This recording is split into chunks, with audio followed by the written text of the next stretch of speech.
یو پاچا سلاکار ساتلی و چې پیښه به وسوه ده به ویل چې ولا بس دې کې به مو خیر وي. یوه ورځ پاچا میوه پرې کوله چې ګوته یې په چاقو پرې سوه، وینې ترې روانې وې او سلاکار ویل چې بس دې کې به دې خیر وي. پاچا هسې غوسه سوی و، پولیسو ته یې امر وکړ وایي ویسئ دا سړی بندي کړه. دا څنګه خیر ده چې زما له ګوتې سرې وینې ځي او دی وایي دې کې به مو خیر وي.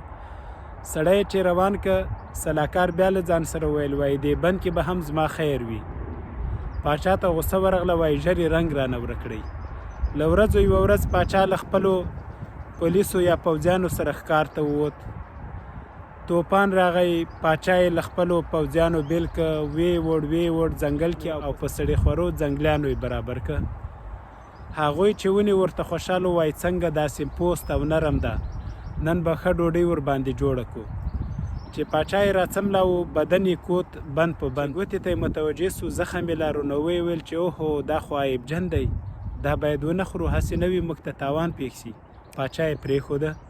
پاچا چې په لار کې را روان سه د خپل سلاکار همغه خبره ور یاد سوه چې د ده له ګوتې وینې روانې وي او هغه ویل چې دې کې به دې خیر وي. اس یې را وځغله او بالاخره له خپلو سرتیرو سره یو ځای سو، ماڼۍ ته راورسېده. امر یې وکړ چې سلاکار خوشی کوي. سلاکار یې چې را خوشی کړ، کیسه یې ورته وکړه. ورته ویل زه اوس پوه سوم چې په همدې پیښه کې زما خیر و، خو په دې بند کې ستا څه خیر و. سلاکار ورته ویل چې پاچا سلامت، زه خو همیش ستا سره یو ځای ګرځم، که چیرې نن هم ستا سره یو ځای وی نو ته به را خوشی سوی وي او زه به یې نیولی وم او خوړلی به یې وم.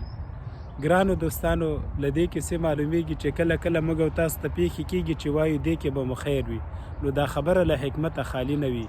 یو خو زموږ او ستاسو یو ډول سکون کیږي چې همدا خبره وکړو، او بل ډیری همداسې پیښې دي چې انسان په ظاهر کې ورته د شر یا تاوان په سترګه ګوري، خو په حقیقت کې به یې پکې خیر وي.